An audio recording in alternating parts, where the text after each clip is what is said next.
Deus tem planos para cumprir em nossas vidas. Essa é a mensagem de toda a Bíblia, e é isso mesmo que estamos estudando aqui no Encontro com a Palavra, escrito pelo pastor Dick Woodward e narrado pelo pastor Edson Bruno. Fique atento a mais um programa que o Ministério Cooperativo Internacional leva a você. Com você agora, pastor Edson Bruno.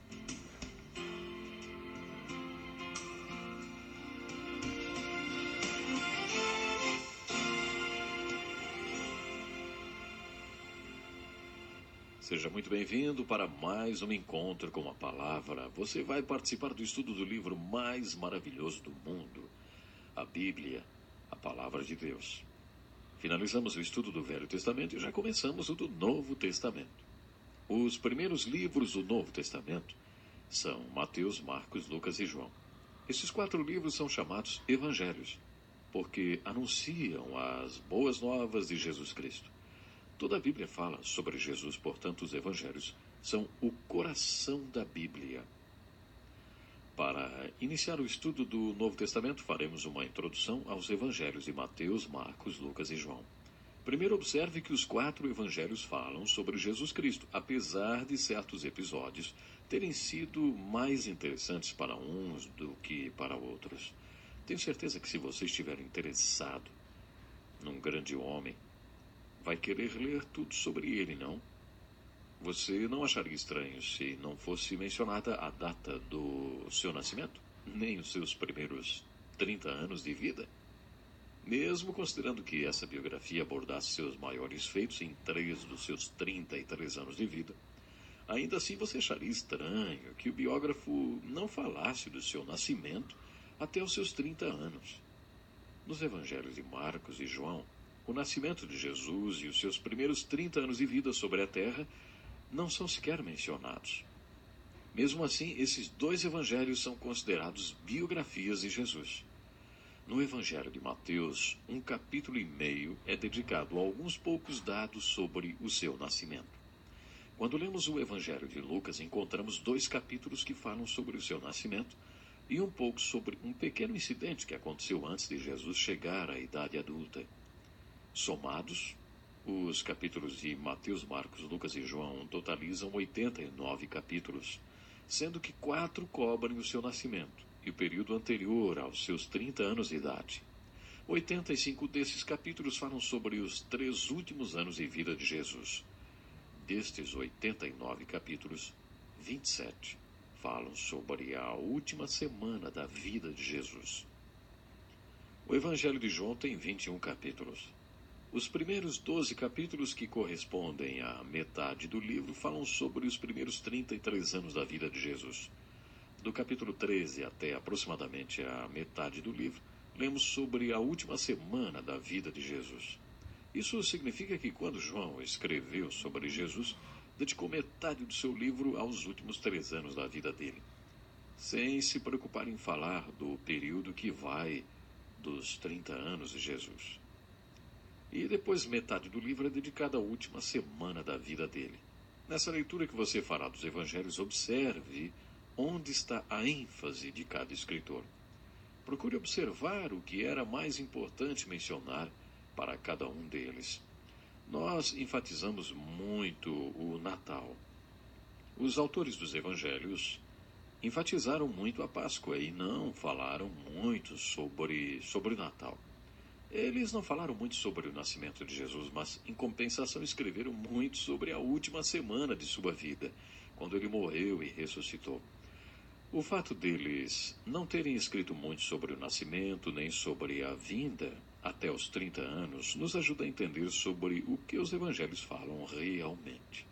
Costuma-se dizer que os evangelhos são biografias de Jesus porque toda a informação que temos sobre a vida dele vem desses 4 livros, mas, como já destaquei antes, esses livros não são biografias típicas. No geral, uma biografia não ignoraria o nascimento nem os 30 primeiros anos de uma pessoa que viveu apenas 33. Tecnicamente, esses livros não são biografias. Eles são evangelhos. Por que eles são chamados evangelhos? Porque eles anunciam as boas novas de que Jesus veio ao mundo. Foi assim que Marcos relatou. Ele não mencionou o nascimento nem os 30 primeiros anos de Jesus. Ele simplesmente disse: Jesus veio. Pense nisso. Dividimos a história da humanidade em duas partes: antes e depois da vinda de Jesus. Antes de Jesus ter vivido na Terra e depois de Jesus ter vivido aqui. Dá para imaginar viver uma vida tão intensa ao ponto de dividir a história do mundo? Isso sim é causar impacto na história, hein? A vinda de Jesus ao mundo foi um fato muitíssimo importante. No primeiro capítulo do seu evangelho, quando João apresenta os 30 anos de Jesus ignorando seu nascimento e sua vida até esta idade, ele nos apresenta Jesus com essas palavras: Vejam, o Cordeiro de Deus que tira o pecado do mundo. Quando estudamos esses evangelhos, observamos que eles não são simples biografias de um grande homem que viveu na Terra durante 33 anos, 2000 anos atrás. Eles são evangelhos e anunciam as boas novas de que Jesus veio, e quando veio, ele, que era o Cordeiro de Deus, veio ao mundo para levar todos os pecados.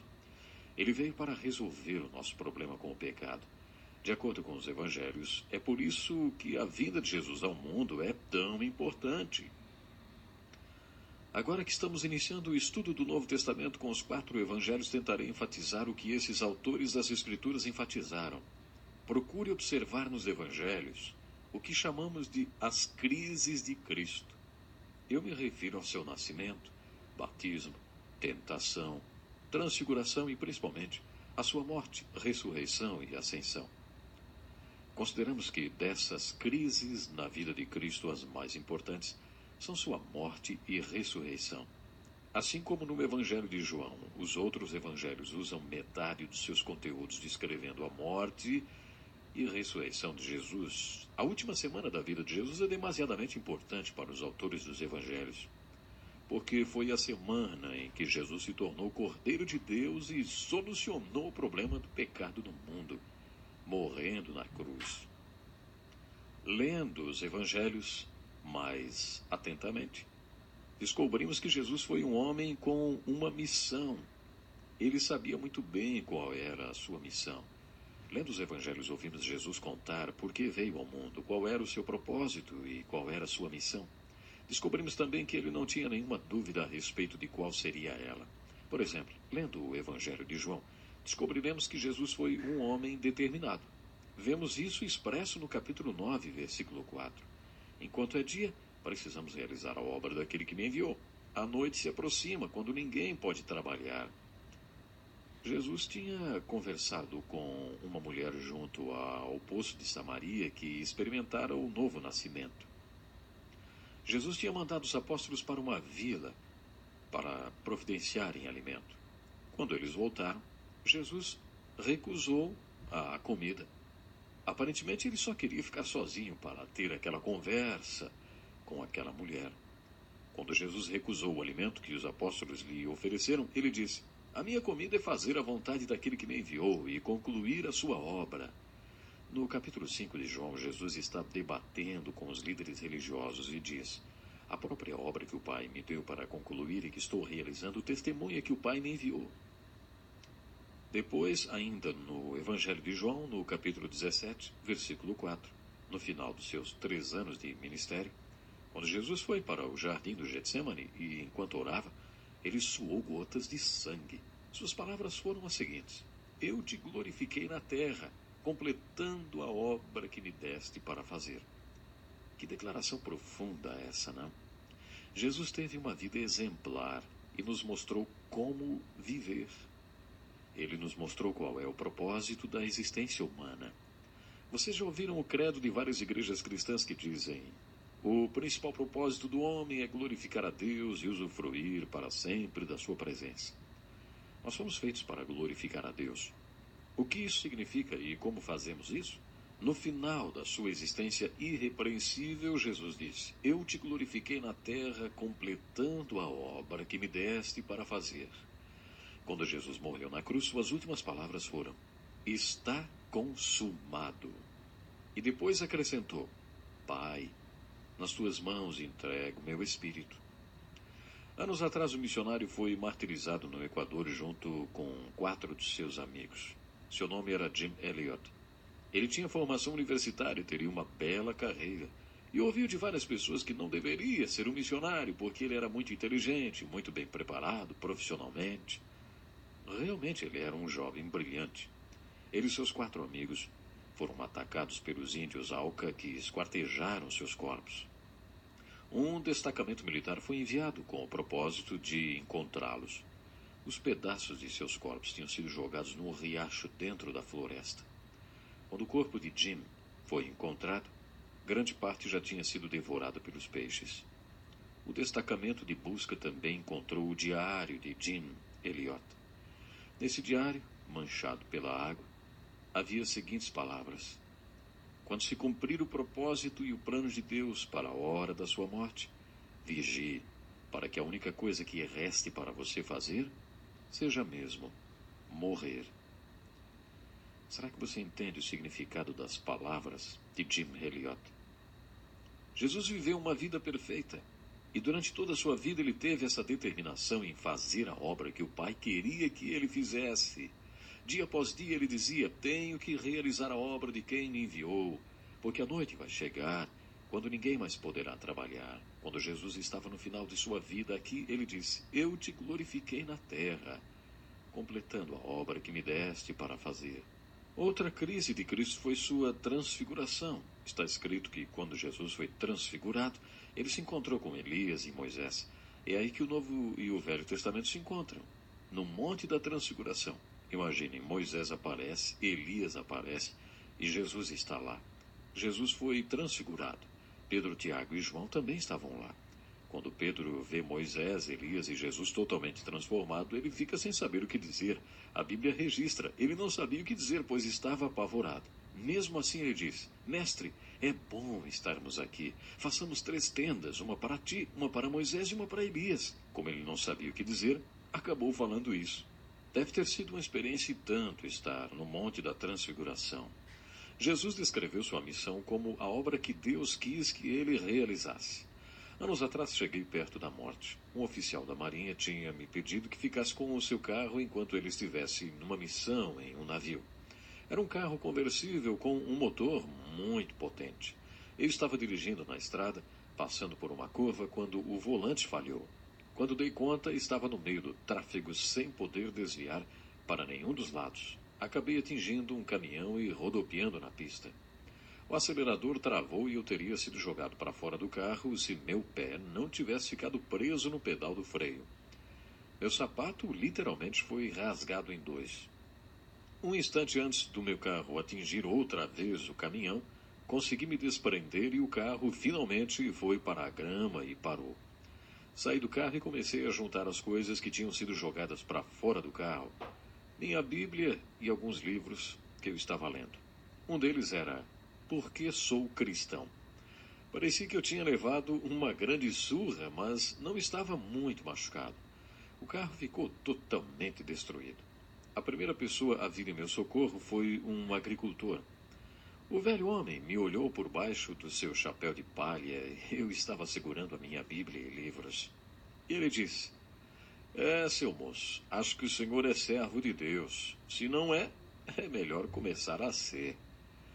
Naquele momento era exatamente nisso que eu estava pensando. Enquanto estava sendo arrastado pela estrada pelo possante motor daquele carro, não tive medo da morte, mas meu pensamento era: agora não, agora não. Eu sabia que ainda não tinha terminado a obra que deveria fazer.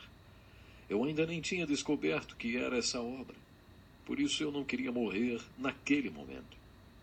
Uma boa maneira de estudar a vida de Jesus nos Evangelhos é fazer a seguinte pergunta: quais foram as obras que o Pai quis que Jesus fizesse, hein?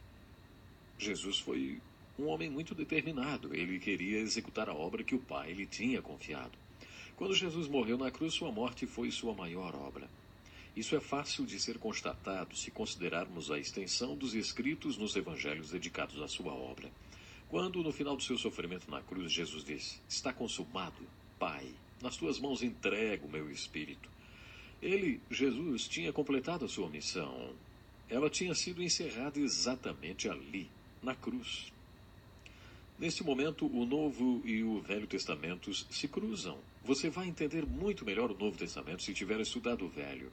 Deus disse no Velho Testamento que crêssemos que ele iria reconciliar-se com suas criaturas. Quando estudamos o Velho Testamento, eu disse que todas aquelas ofertas do livro de Levítico tinham um valor simbólico. Os filhos de Israel tinham que sacrificar animais para terem seus pecados perdoados. Os sacerdotes sempre explicaram a eles que aqueles animais sacrificados eram uma figura do Cordeiro que viria um dia, o Cordeiro de Deus. Foi a morte de Cristo, do Cordeiro de Deus, que nos trouxe o perdão de Deus dos nossos pecados. É por isso que dizemos que, no Velho Testamento, toda vez que um animal era sacrificado, era Deus dizendo: creiam em mim, quando eu digo que reconciliarei comigo os pecadores. A mensagem do Novo Testamento é: creiam em mim, porque eu já reconciliei comigo os pecadores. O Novo Testamento afirma que quando Jesus veio, ele foi o Cordeiro representado em todos aqueles sacrifícios de animais. É por isso que a morte de Jesus na cruz é considerada como uma missão cumprida, uma obra realizada. Você pode ver a morte de Jesus na cruz como a conclusão de sua obra redentora. Você que estudou o livro de Ruth conosco, lembra-se da palavra redimir? Redimir significa comprar de volta, trazer de volta. Ruth era uma mulher pagã que se casou com um homem judeu. Eles não tiveram filhos e ele morreu. Porque ela tinha sido casada com um homem judeu, Ruth tinha se tornado integrante do povo escolhido de Deus.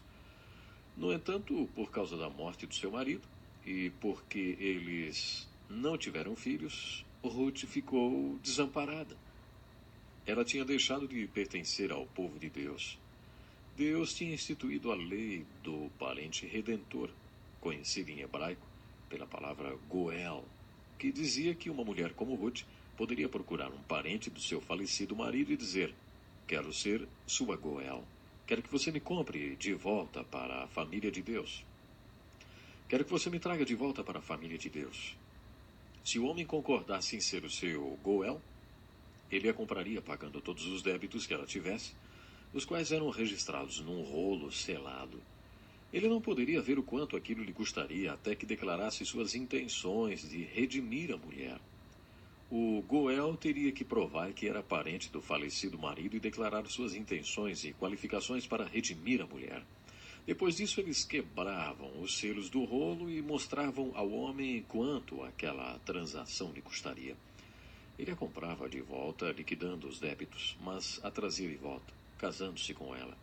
Era isso que significava a palavra redimir, usada na Bíblia como referência ao que Jesus fez e a quem ele realmente era. Quando Jó entendeu que precisava de um Salvador, ele o chamou de Redentor. Eu sei que o meu Redentor vive e que no fim se levantará sobre a terra. O que significa ser um Redentor? O Redentor, ou o conceito de redenção, era um termo legal que se transformou num termo bíblico.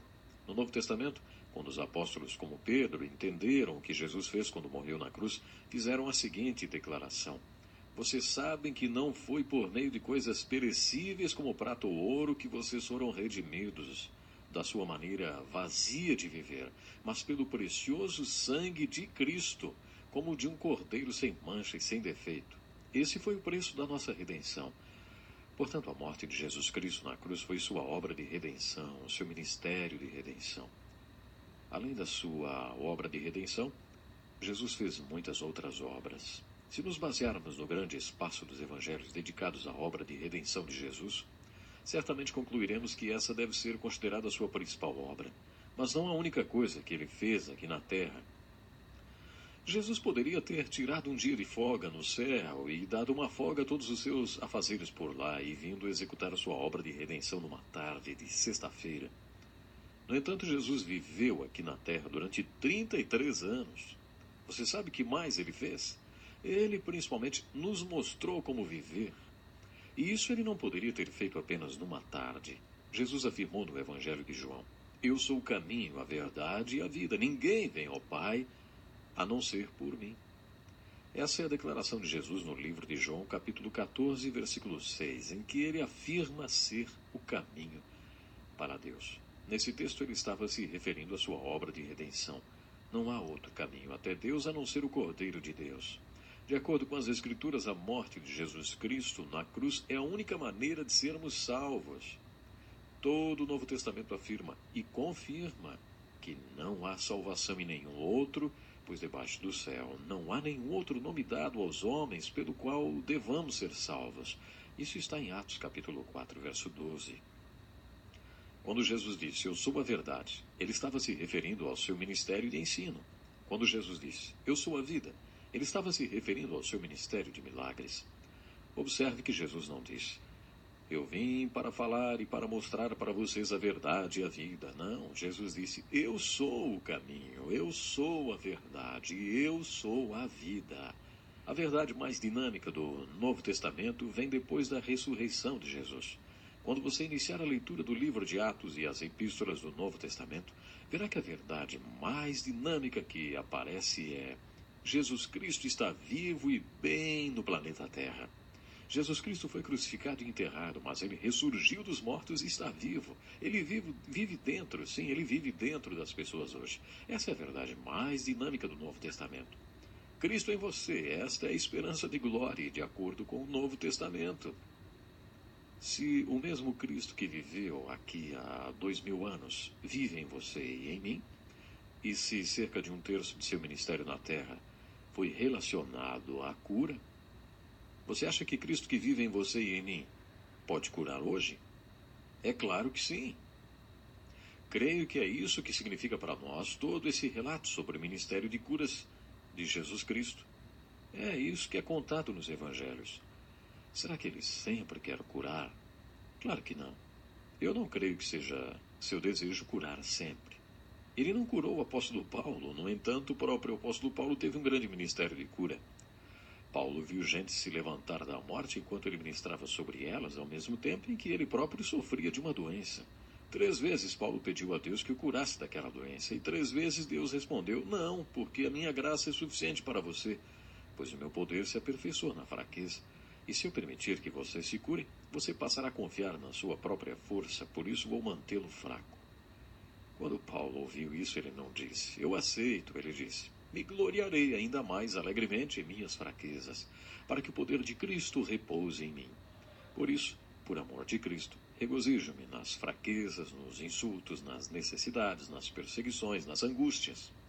Pois, quando sou fraco, aí é que sou forte. Cristo não curou Paulo. Há muitas pessoas, como eu mesmo, que ele não cura. Quando ouvimos pelo rádio, ou vemos pela televisão pessoas orando e impondo suas mãos algumas vezes, alguns são curados. Mas quantos? Eu não sei. Talvez você diga, pode ser que todos aqueles sejam curados. Pode ser, mas será que realmente são? Eu não acredito. Deus não cura todo mundo, não. É possível, como vimos no livro de Jó, que ele seja glorificado algumas vezes, não curando, mas dando a graça para viver o que ele determinou. Na sua leitura dos evangelhos, procure pelos milagres de Jesus. Não há dúvidas de que Jesus tenha operado milagres quando ele estava na terra e que pode operar os mesmos milagres hoje mesmo. Jesus foi um homem com uma missão, um homem com uma determinação gloriosa. Ele era determinado a fazer a obra que o Pai lhe tinha confiado. Bom, eu convido você a estar conosco no próximo programa e conhecer um pouco melhor a Jesus. A minha oração é que através dos estudos do encontro com a palavra, você conheça o caminho, a verdade e a vida. Que lição importantíssima. Obrigado, pastor Edson Bruno. Prezado ouvinte, coloque em prática o que você ouviu aqui. Sem dúvida, sua vida será grandemente abençoada. Este é um estudo escrito pelo Dr. Dick Woodward, na voz do pastor Edson Bruno. Escreva-nos e solicite o material. Nosso endereço é Encontro com a Palavra, Caixa Postal 2011, CEP 89201-970, Joinville, Santa Catarina. Até o nosso próximo encontro com a Palavra.